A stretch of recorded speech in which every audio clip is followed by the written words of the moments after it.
ஆழிப்பேரலை இலங்கையில் பல்லாயிரக்கணக்கான உயிர்களை காவு கொண்ட இயற்கை அனர்த்தமே அது. அதனால் ஏற்பட்ட வடுக்கள் இன்று வரை அனைவரது உள்ளங்களிலும் நிலைத்து நிற்கின்றன. ஆழிப்பேரலையால் பாதிக்கப்பட்டு இன்று வரை அடிப்படை வசதிகளின்றி வாழும் ஒரு கிராமத்தின் கதையே இது. ஆழி பேரலை அனர்த்தத்தினால் பாதிக்கப்பட்ட மற்றொரு கிராமமே அம்பாறை மாவட்டத்தின் நாவிதன்வழி பிரதேச செயலக பிரிவுக்குட்பட்ட சாலம்பை கேணி.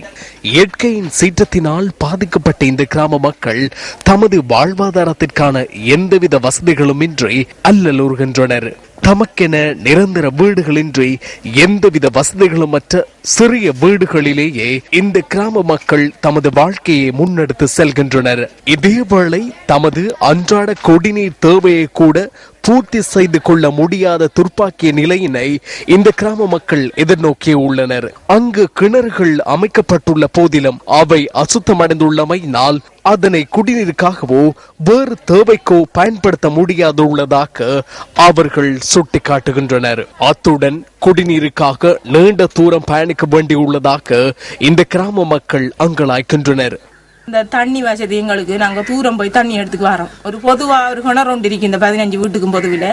அந்த கிணறும் பரிமாறுறதுக்குரிய இதான கிணறு இல்லை, தண்ணி நிறம் மாறி போய். இதேவேளை இந்த கிராமத்திற்கு மின்சார வசதிகளும் வழங்கப்படாமையினால் இரவு நேரங்களில் இருட்டில் மக்கள் முடங்கி கிடக்கின்றனர். தெரு விளக்குகள் கூட இங்கு அமைக்கப்படாமையினால் இக்கட்டான சூழலுக்கு மத்தியில் தமது இரவு பொழுதினை கழிக்க வேண்டியுள்ளதாக இவர்கள் சுட்டிக்காட்டுகின்றனர்.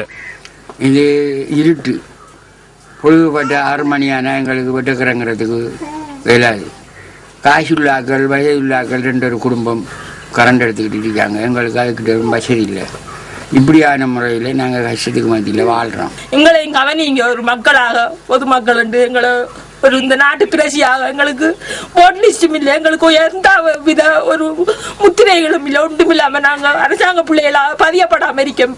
எந்தவித அடிப்படை வசதிகளும் இல்லாத நிலையில் தமது அன்றாட வாழ்க்கையை முன்னெடுக்க முடியாது அல்லல் படம் தமது பிரச்சனைகள் எப்போது தீர்க்கப்படும் என்பதே சாலம்பை கேணி மக்களின் கேள்வியாக உள்ளது.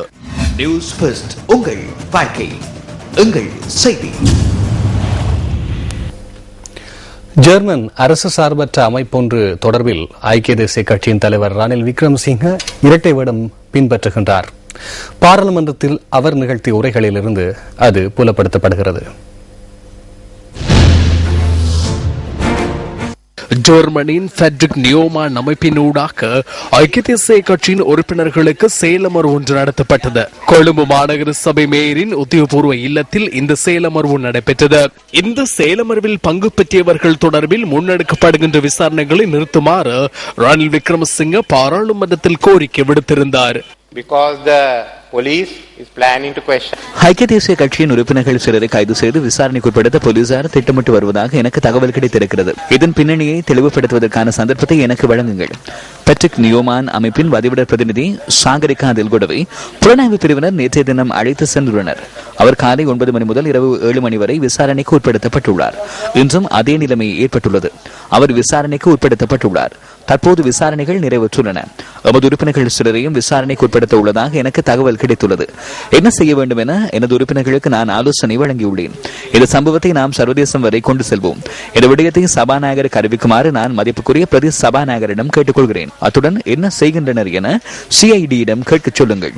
இதுக்கு பின்னர் சாகரிகா தில்கொடவை விசாரணைக்கு உட்படுத்துவார்கள் என நான் நினைக்கவில்லை. சாகரிகா தில்கொட ஏன் இவ்வாறு விசாரணைக்கு உட்படுத்தப்பட்டார்?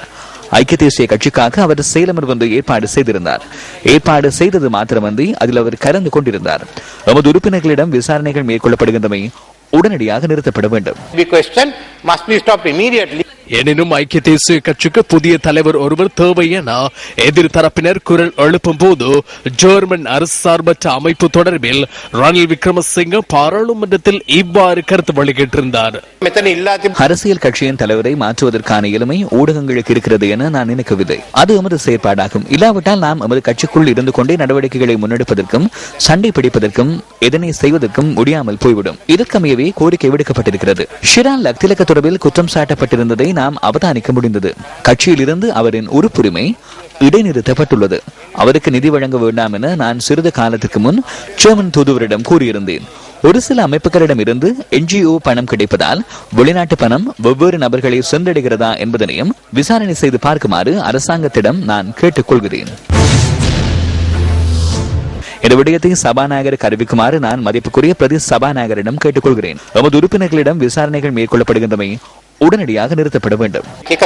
ஒரு சில அமைப்புகளிடம் இருந்து NGO பணம் கிடைப்பதால் வெளிநாட்டு பணம் வெவ்வேறு நபர்களை சென்றடைகிறதா என்பதனையும் விசாரணை செய்து பார்க்குமாறு அரசாங்கத்திடம் நான் கேட்டுக்கொள்கிறேன்.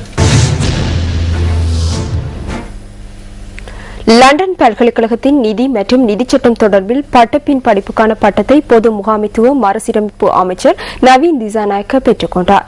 பல்கலைக்கழகத்தின் 4 வருட பாடநெறியை பூர்த்தி செய்ததை அடுத்து அவருக்கு இந்த பட்டம் வழங்கப்பட்டுள்ளது.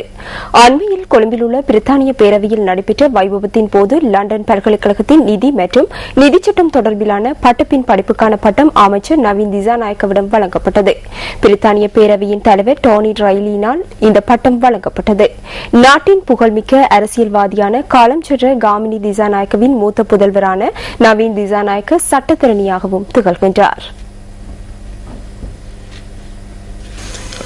අත්වශයෙන්ම මෙය මම කරේ මගේ දැනුමටත් ඒ දැනුමෙන් රටේ ජනතාවට සේවය කිරීමට. நான் எனது அறிவை மேம்படுத்திக் கொள்வதற்காகவும் அதன் மூலம் இந்த நாட்டு மக்களுக்கு சேவையாற்றுவதற்காகவும் இந்த பாடநெறியை பூர்த்தி செய்துள்ளேன். எனது காலம் சென்ற தந்தையிடமிருந்து நான் ஒரு விடயத்தை கற்றுக்கொண்டேன். அதாவது ஒவ்வொருவரும் தாமே முயற்சி செய்து முன் செல்ல வேண்டும் என அவர் கற்றுக் கொடுத்துள்ளார். அதன் அடிப்படையில் நான் இந்த பட்ட படிப்பை நிறைவு செய்துள்ளேன். කියන පදනම මත මම මෙම උපාධිය ලබා ගැනීමට උත්සාහ කරලා ඒ උපාධිය ලබා ගත්තා. காலம் சென்ற டாக்டர் ஜாயல ஜெயவர்தனவின் பூத உடல் ஜாயல வெலிகம்பிட்டியாவில் உள்ள அவரது இல்லத்தில் வைக்கப்பட்டுள்ளது. ஐக்கிய தேசிய கட்சியின் பாராளுமன்ற உறுப்பினரான டாக்டர் ஜாயல ஜெயவர்தன சிங்கப்பூரில் உள்ள தனியார் வைத்தியசாலை ஒன்றில் சிகிச்சைக்காக அனுமதிக்கப்பட்டிருந்த நிலையில் நேற்று அதிகாலை காலமானார். அன்னாரின் பூத உடல் இன்று அதிகாலை இலங்கைக்கு கொண்டு வரப்பட்டதன் பின்னர் விமான நிலையத்தில் இருந்து முரளையில் உள்ள தனியார் மலர் சாலைக்கு கொண்டு செல்லப்பட்டது. ඇත්ත වශයෙන්ම එතුමාට ඒ වෛද්‍ය ගුණය ඒ අත්ගුණේ තිබුණා. உண்மையில் அவர் சிறந்த வைத்தியர். அவர் சிகிச்சை அளிக்கும் நோயாளர்கள் விரைவில் குணமடைவார்கள். குறிப்பாக எமது குடும்ப உறுப்பினர்களுக்கும் நாட்டின் நோயாளர்களுக்கும் பாரிய சேவையாற்றிய ஜாயல ஜெயவர்தன திடீரென காலமானமை எமக்கு கவலை அளிக்கின்றது. அத்துடன் எமது ஆழ்ந்த அனுதாபத்தையும் நாம் தெரிவித்துக் கொள்கின்றோம். දරාගන්න බැරි කනගාටුවට කාරණාවක්. ඒ වගේම අපේ සාතිශය සංවේගය අපේ බලවත් ශෝකය මේ අවස්ථාවේ ප්‍රකාශ කර සිටිනවා. பின்னர் இன்று நண்பகல் 12 மணியளவில் அன்னாரின் பூத உடல் ஜாயல வெலிகம்பிட்டியில் உள்ள அன்னாரின் வீட்டிற்கு கொண்டு செல்லப்பட்டது. அன்னாரின் பூத உடலுக்கு ஜனாதிபதி மஹிந்த ராஜபக்ச இன்று அஞ்சலி செலுத்தினார். காலஞ்சென்ற டாக்டர் ஜாயல ஜெயவர்தனவின் இறுதி கிரிகைகள் ஜாயல வெலிகம்பிட்டி ரோமன் கத்தோலிக்க பொது மயானத்தில் எதிர்வரும் ஞாயிற்றுக்கிழமை இடம்பெறவுள்ளது. சர்வதேச அளவில் தொடர்புகளை கொண்ட ஒருவர் அவர். அவரை போன்ற ஒருவர் பாராளுமன்றத்தில் இல்லாமை பாரிய இழப்பாகும். மிகவும் திறமையான பாராளுமன்ற உறுப்பினர், மிகவும் உயரிய புலமைமிக்க அரசியல்வாதி ஒருவர் இலங்கைக்கு இல்லாமல் போயுள்ளார். இன்றைய நிலைமைக்கு அது மிகவும் கவலைக்குரிய விடயமாகும்.